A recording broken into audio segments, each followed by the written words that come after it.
संसार का जितना भी भ्रम, सती ने कहा, जो फैला हुआ है, जिससे आप परे हैं और मुझे आकर्षण हो रहा है, यानी अपनी भूमि से आकर्षण, अपने परिवार से आकर्षण, अपने संसार में व्यस्त रहना, इसको कहते हैं माया।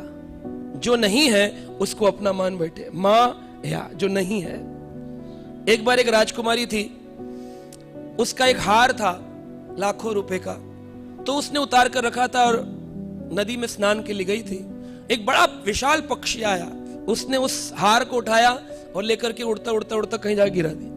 अब बड़ा लाखों का हार राजा को पता चल जाए तो बड़ा हंगामा हो। राजकुमारी जो है वो ध्यान नहीं रखती है।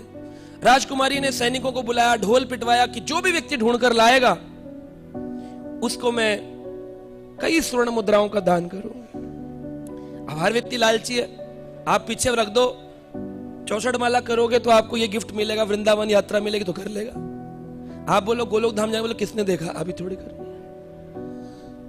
तो आप पीछे कुछ यहां भक्ति में भी मार्केटिंग करनी पड़ रही है, क्योंकि व्यक्ति इतना ज्यादा भौतिक आसक्त हो चुका है, उसको निकालें कैसे?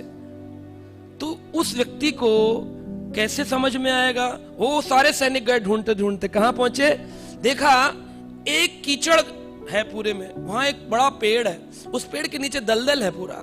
अब सैनिक घुस जाता और कहता देखो चमक रही वस्तु, वो रहा लाखों रुपए का हार, मिल गया मिल गया मिल गया मिल गया।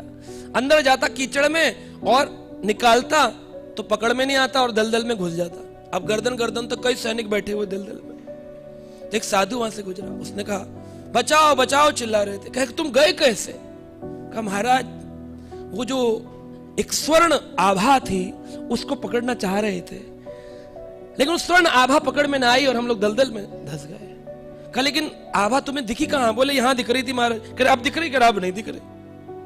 तो साधु ने ऐसे ऊपर देखा तो पक्षी ने पेड़ के ऊपर हार गिराया हुआ था, उनको ऊपर चढ़ के उतारना था और उस हार की सूरज की रोशनी से रिफ्लेक्शन आभा कीचड़ में आ रही थी।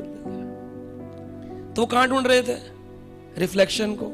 ओरिजिनल कहां था? ऊपर। ऐसे जो लोग भगवान की ओर चल रहे हैं वो असली आनंद को पाते हैं, और जो लोग भगवान की ओर ना जाकर के नीचे कीचड़ में उसकी रिफ्लेक्शन को ढूंढ रहे हैं, उनके हाथ में कुछ आता नहीं, दलदल में और धंस जाते हैं, फिर कहते बचाओ बचाओ बचाओ। तो साधु की वाणी ने साफ साफ कर दिया कि व्यक्ति को आत्म साक्षात्कार के लिए चलना चाहिए।